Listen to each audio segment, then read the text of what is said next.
एक सन्यासी अपने सन्यास सिद्धि के लिए 12 साल बाद अपने घर पे जाता है भिक्षा मांगने। तो घर के और सारे सदस्य होते वो तो उसको नहीं पहचानते, लेकिन उसकी जो पत्नी होती है वो उसको पहचान लेती है। जब वो पहचान लेती है तो वो सन्यासी वहाँ से भागने की कोशिश करता है। ये भी कहता है कि आप मुझे जो समझ रहे हैं मैं वो नहीं हूँ, आप लोग को गलतफहमी हुई है। लेकिन गांव के सारे लोग उसको पकड़ कर घेर लेते हैं। सन्यासी मानने को तैयार नहीं था कि मैं इसका पति हूँ। उसके बाद उसकी जो पत्नी होती है एक ऐसा सबूत बताती है गांव वालों के सामने में, जिसके बारे में जानकारी सिर्फ 3 लोगों को हो सकती है। एक या तो सन्यासी को होती, दूसरा उस सन्यासी की माँ को होती और तीसरा उस सन्यासी की पत्नी को होती। इसके अलावा किसी और को वो जानकारी नहीं होती। वो बात सन्यासी की पत्नी बताती है। अब क्या होता है उसके बाद उस कहानी में? क्या 12 साल बाद वो सन्यासी फिर से अपनी पत्नी के साथ रहना शुरू करता है, या फिर सन्यासी वहाँ से फिर से भाग जाता है? दोस्तों, ये कहानी बहुत ही शिक्षाप्रद है। बहुत सारे लोग हैं, बहुत सारे लड़के हैं जो छोटी छोटी बातों पर गुस्सा करके भाग जाते हैं। ये कहानी बहुत ही अच्छी होने वाली है, तो आप लोगों से रिक्वेस्ट है कि इस कहानी को प्लीज़ अंत तक देखें। नमस्कार, प्रणाम। कहानी के इस एपिसोड में मैं सूरज राय आपका स्वागत करता हूं। अगर आप मेरे चैनल पर नए हैं तो प्लीज़ मेरे चैनल को सब्सक्राइब कर लें। चलिए बगैर टाइम लिए मैं सीधे कहानी पर आता हूं। एक सन्यासी होता है जिसकी उम्र 32 साल के आसपास थी। आज से 12 साल पहले वो घर से भाग गया था। अपनी पत्नी से किसी बात को लेकर थोड़ी सी लड़ाई हुई थी, तू मैं हुई थी, और इसी बात को लेकर वो घर से भाग गया था और भागकर सन्यास ले लिया था। दोस्तों, आपको पता है कि जो सन्यास ले लेते हैं उनका जीवन भिक्षाटन पर चलता है। भिक्षा मांग के वो अपना जीवन यापन करते हैं। उसमें भी एक जो पंथ है सन्यास में, उसमें एक परंपरा यह भी है कि 12 साल के बाद जब आप सन्यास लेते हैं, उसके 12 साल के बाद आपको सन्यास की सिद्धि के लिए आपको अपने घर से भिक्षा मांगनी पड़ती है। जब आपके घर से आपको भिक्षा दे दी जाती है तभी आपके सन्यास की सिद्धि मानी जाती है, तभी आपका सन्यास पूर्ण माना जाता है। ये जो सन्यासी था, इसको भी सन्यास लिए हुए 12 साल पूर्व गए थे और ये अपनी सन्यास की सिद्धि के लिए अपने घर जाने का विचार करता है। अब वो 12 साल बाद अपने गांव जाता है। गांव में एक तरफ से वो भिक्षा मांगना शुरू करता है। वो चाहता तो डायरेक्ट अपने घर से भिक्षा मांग सकता था, लेकिन वो यह भी देखना चाहता था कि कहीं मुझे गांव के लोग पहचान तो नहीं लेते। अगर गांव का कोई आदमी मुझे पहचान लेगा तो मैं यहीं से लौट जाऊंगा, क्योंकि अगर गांव के लोग ही मुझे पहचान लेंगे तो घर पर मेरी माँ, मेरी पत्नी तो मुझे अवश्य ही पहचान लेगी। तो गांव के कोई भी लोग उस सन्यासी को नहीं पहचान पाते और सन्यासी को अब लगता है कि अगर गांव के लोग नहीं पहचाने हैं तो मेरे घर में भी मुझे कोई नहीं पहचानेगा। क्योंकि जिस समय वो भागा था उस समय उसकी उम्र 20 के आसपास थी। आज 12 साल बाद उसकी उम्र लगभग 32 साल के आसपास थी। जिस समय भागा था उस समय वो क्लीन शेव रहा करता था, दाढ़ी मूछ छिलवा के रहा करता था, लेकिन अभी उसकी दाढ़ी और मूछें बहुत लंबी लंबी हो चुकी थी, बालों में जटाएं आ चुकी थी, तो जिसके कारण कोई भी उसे पहचान नहीं सकता था। वेशभूषा में बहुत अंतर था। एक कंधे पर सारंगी जिसको वो बजाता हुआ आगे बढ़ रहा था, एक हाथ में झोला था जिससे वो किसी से अनाज मांग लेता, किसी से आटा मांग लेता और किसी से गुदरी मतलब कपड़ा मांग लिया करता था। और फिर वो पहुंचता है अपने घर पर। वो अपनी माँ को दूर से देखकर ही पहचान लेता है कि वो उसकी माँ है। वो मन ही मन अपनी माँ को प्रणाम करता है, लेकिन उसकी मजबूरी थी कि वो अपनी माँ से ये कह नहीं सकता था कि मैं आपका बेटा हूँ, क्योंकि सन्यास के बाद ऐसे रूल होते हैं कि सन्यास से पहले का जो जीवन है उसको सन्यास के बाद अपने ऊपर लागू नहीं किया जाता। सन्यास से पहले जो भी रिश्ता था, सन्यास के बाद वो सारे रिश्ते खत्म हो जाते हैं। वो अपने दरवाज़ा पर जाता है और अपनी माँ से कहता है कि मुझे कुछ दान दो। जैसे अन्य जो सन्यासी वगैरह होते हैं, ब्राह्मण वगैरह होते हैं, जिस तरीके से भिक्षा मांगते हैं उसी तरीके से वो भी मांगता है। उसकी जो माँ थी अपने काम में मग्न थी, व्यस्त थी। उसको तो ये थोड़ा भी अंदाज़ा नहीं था कि ये जो सन्यासी है ये मेरा बेटा है। वो अपनी बहू से कहती है कि बहू, दरवाजे पे जो सन्यासी आए हैं जाके उनको कुछ दे दो, अनाज दे दो। उसकी बहू अपने घर से थोड़ा सा गेहूं लेकर और सन्यासी को देने जाती है। जब वो सन्यासी को देने जाती है, सन्यासी अपनी पत्नी को देखकर पहचान लेता है। उसकी जो पत्नी होती है सन्यासी इसको कहती है कि बाबा आप झोला निकालिए, मैं उसमें रख देती हूँ। इसी बीच में सन्यासी जब कुछ बोलता है, उसकी आवाज़ सुनते ही वो औरत, मतलब वो जो औरत जो अभी अनाज लेकर आई थी, कांप उठती है, क्योंकि ये आवाज़ तो उसकी पति की थी। उसके बाद वो एकदम से स्थिर हो जाती है और उस सन्यासी को गौर से देखती है। जब वो गौर से देखती है तो पहचान लेती है कि ये सन्यासी उसका पति है। और उसके बाद वो उस सन्यासी को बहुत ज़ोर से पकड़ लेती है और ज़ोर से चिल्लाना शुरू करती है कि माँ जी जल्दी आओ, माँ जी जल्दी आओ, माँ जी जल्दी आओ। जो सास थी बाहर काम कर रही थी, उसको लगता है कि बहू को क्या हो गया, इतनी ज़ोर की आवाज़ क्यों दे रही है। वो भी घबरा गई और घबरा कर दौड़ी दौड़ी जब पास आई, पूछती है बहू क्या हुआ। तो उसकी बहू कहती है कि माँ जी ये जो सन्यासी हैं ये आपका बेटा है। जब माँ गौर से देखती है तो वो भी पहचान लेती है कि हाँ ये तो मेरा बेटा है। बहू जो थी सन्यासी से लिपटकर बहुत रो रही थी और सन्यासी उसको अपने से दूर करने की कोशिश कर रहा था। सन्यासी की जो माँ थी वो अपने बेटे का पैर पकड़ रखी थी। ये खबर पूरे गांव में आग की तरफ फैल गई। जहां जिसने सुना वो सारे लोग भागे उस घर की तरफ, उस औरत के घर की तरफ। वहां पर बहुत भीड़ इकट्ठा हो गया। यहाँ पर जो सन्यासी की पत्नी थी, मतलब यहाँ पर जो पत्नी थी, उसके आंखों से आंसू थमने के नाम नहीं ले रहे थे। वो अपने पति का पैर पकड़ के रो रही थी, चिल्ला रही थी, कह रही थी कि मुझे माफ़ कर दीजिए। जिस झगड़ा के कारण आप मुझे छोड़कर चले गए, आपने सोचा उसके बाद मेरी ज़िंदगी में कितने दुख आए, मैंने कैसे जीवन काटा होगा। खैर जो भी हुआ, लेकिन मुझे आप माफ़ कर दीजिए, आप मुझे छोड़कर मत जाइए। वो सन्यासी था, वो कह रहा था कि आप लोगों को कोई बहुत बड़ी गलतफहमी हुई है। जो आप मुझे समझ रहे हो मैं वो नहीं हूँ, मैं एक सन्यासी हूँ। मैं इस गांव को आज से पहले कभी न देखा है न जाना है। इस गांव से मेरा कोई संबंध नहीं है इससे पहले। वो सन्यासी वास्तव में झूठ नहीं बोल रहा था, क्योंकि सन्यास लेने के बाद जो भी पुराना रिश्ता होता है उसको ख़त्म माना जाता है। माँ जो थी उसको तो ऐसा लग रहा था जैसे कि उसको दूसरा जन्म मिल गया हो, क्योंकि जब ये सन्यासी छोड़कर भागा था उसी साल उस सन्यासी की शादी हुई थी। वो अपनी नई नवेली दुल्हन को छोड़कर भागा था, बस एक छोटी सी बात को लेकर।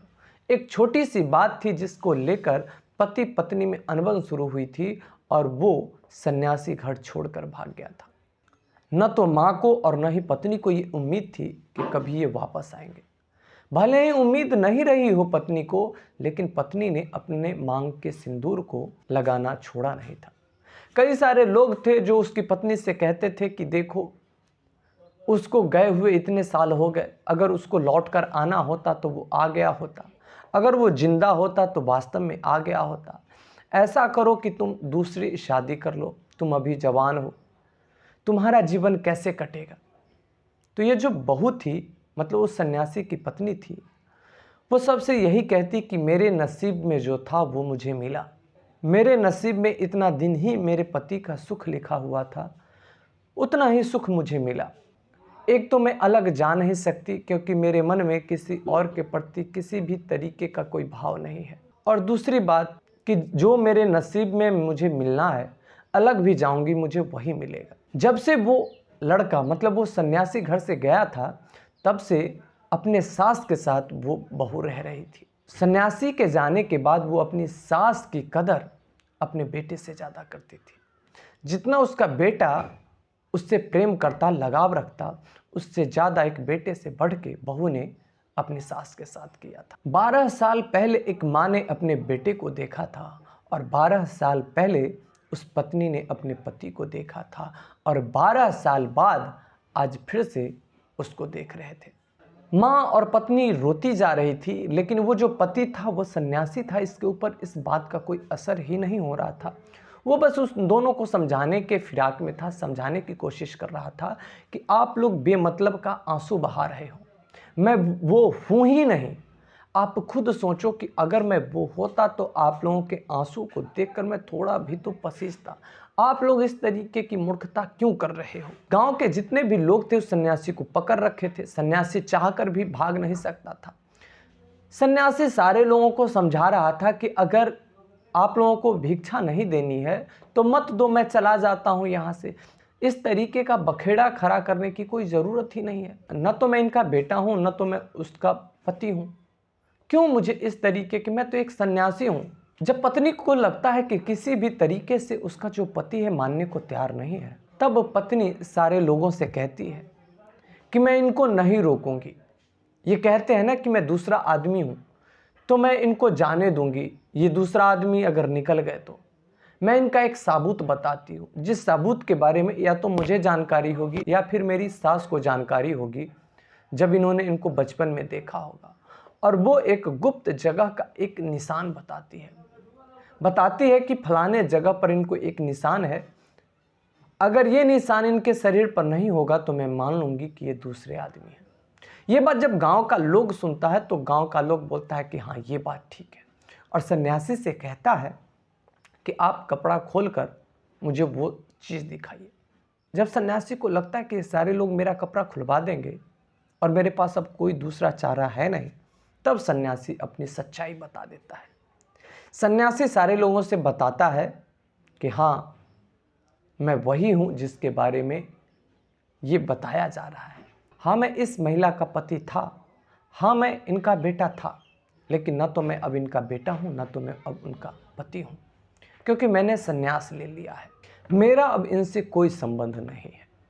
ये बात जब उसकी माँ सुनती है तो उसका कलेजा फटने लगता है। वो दहाड़े मार के रोना शुरू कर देती है। बहू अपनी सास को शांत कराती है, कहती है कि माँ आप धीरज धरिए, आपका बेटा यहाँ से नहीं जा पाएगा। चाहे मुझे कुछ भी करना पड़े, मैं आपके बेटे को, मैं अपने पति को यहाँ से लौट कर जाने नहीं दूंगी। आप बस थोड़ा हौसला रखिए।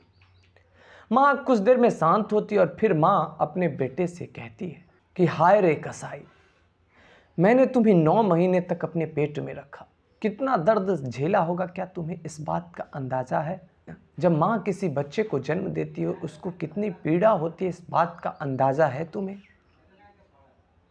मैंने तुम्हें दूध पिलाया, क्या उस दूध का तुमने थोड़ा भी लाज रखी? मैंने तुम्हें पोस पाल कर जवान किया, मैंने तुम्हें कोख में रखा, दूध पिलाया, जवान कर दिया, और जब एक माँ को एक बेटे की ज़रूरत होती है उसके बुढ़ापे में, तब तू छोड़ के चला गया। कैसा कसाई है रे तू?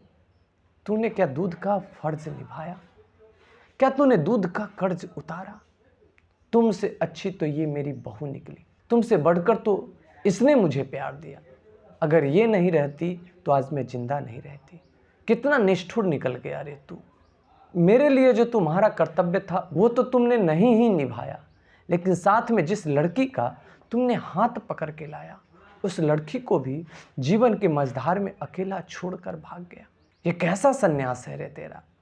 माँ ये कहती जा रही थी और माँ के आंसू रुक नहीं रहे थे, और इधर जो बेटा था इसके ऊपर कोई फर्क ही नहीं पड़ रहा था। माँ फिर कहती है कि अगर बेटा तुम जैसा होता हो, कि भगवान न करे कि किसी को तुम जैसा बेटा मिले। ये सब सुनने के बाद उसका जो बेटा होता है वो अपनी माँ से कहता है कि माँ मैं भगवान को पाने के लिए ही चला हूँ, मैं अपना कल्याण करने के लिए चला हूँ, तो तुम मेरी राह में बाधा क्यों बनती हो?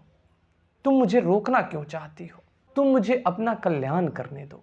इस जीवन का उद्देश्य तो अपना कल्याण करना ही है, मोक्ष की प्राप्ति करना ही है, भगवान को पाना ही है। इन रिश्ते नातों में क्या रखा है? माँ तुम्हें क्या नहीं पता कि जिस कुल में एक संत पैदा होता है उस कुल की 21 पीढ़ियां तर जाती है, उस कुल की 21 पीढ़ियों का कल्याण हो जाता है। तब माँ कहती है बेटा तुमसे तो 2 पीढ़ियां नहीं तारी गई और तुम 21 पीढ़ी का कल्याण करने चले हो।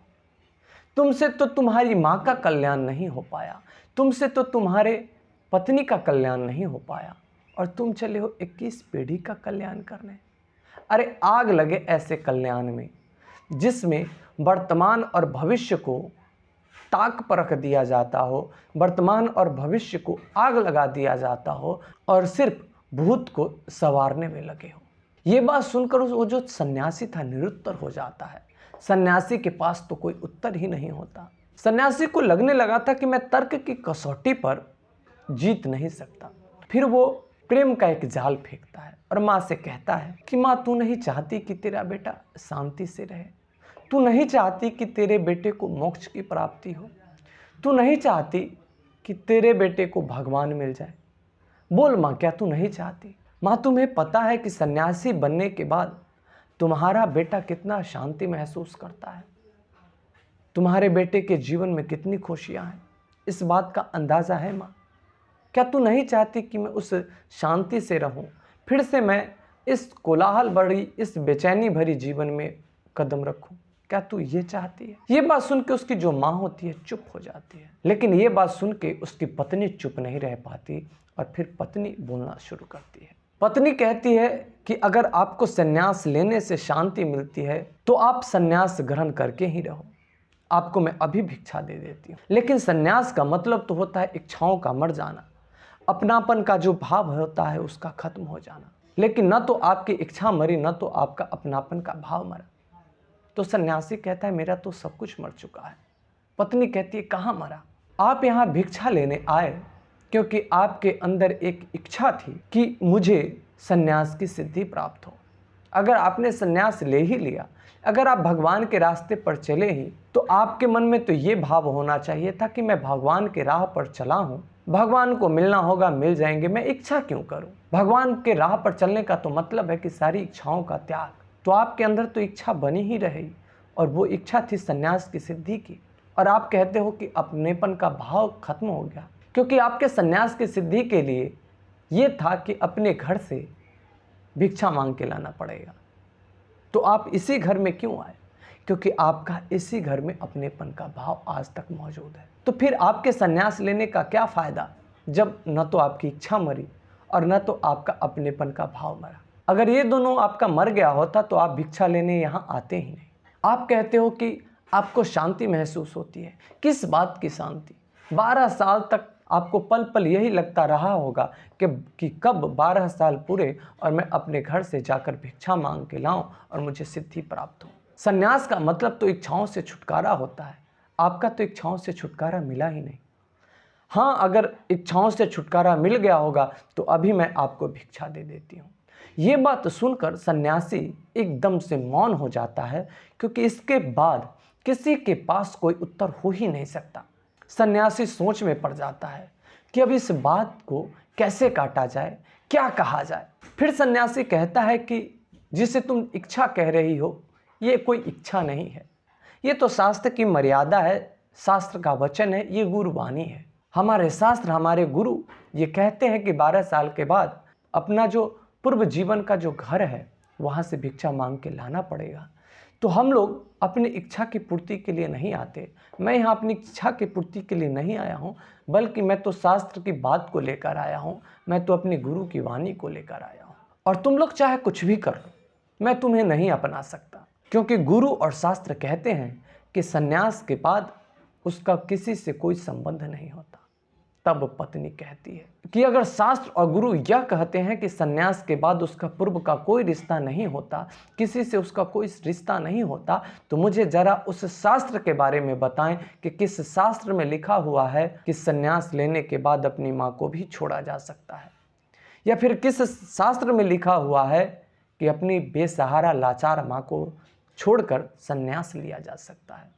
किस शास्त्र में लिखा हुआ है कि अपनी तरुण जवान पत्नी को छोड़कर और सन्यास लिया जा सकता है। शास्त्र तो यह भी कहता है कि जिसने गृहस्थ में कदम रख दिया उसको सन्यास तक पहुंचने के लिए वानप्रस्थ आश्रम से होकर गुजरना पड़ेगा। क्या आपने वो फॉलो किया और आप शास्त्र की बात करते हैं? ये सब बात देखकर जो सन्यासी की माँ थी वो रो रही थी। उसको लग रहा था कि अब मेरा बेटा मुझे वापस नहीं मिलेगा।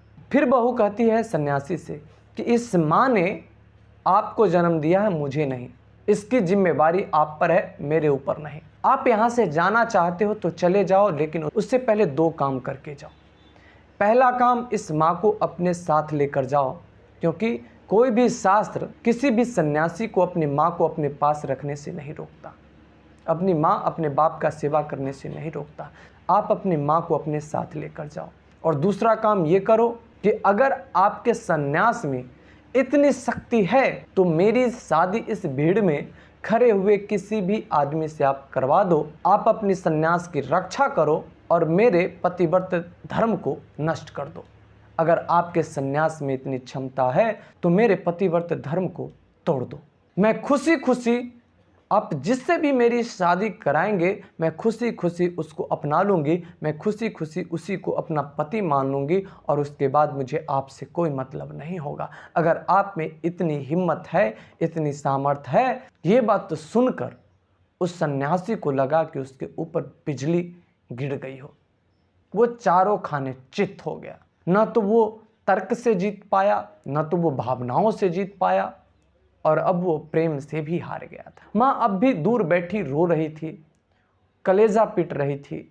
तब वो सन्यासी उठता है, अपनी माँ के पास जाकर बैठ जाता है और माँ का पैर छूता है और माँ को कहता है कि माँ मत रो। मैंने जो रास्ता चुना था वो रास्ता गलत तो नहीं था, लेकिन मैंने गलत समय में चुन लिया। तू मेरी माँ थी। जब तक मैं तुम्हारे प्रति जो अपना कर्तव्य होता है उसको मैं पूरा नहीं कर लेता, तब तक मुझे संन्यास ग्रहण नहीं करनी चाहिए थी।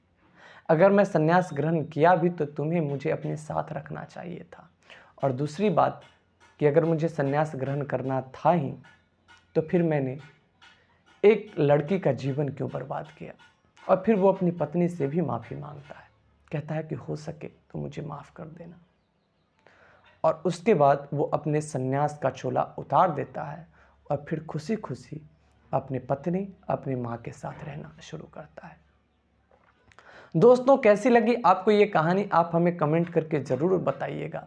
आपने मेरी वीडियो को अंत तक देखा, इसके लिए आपका शुक्रिया।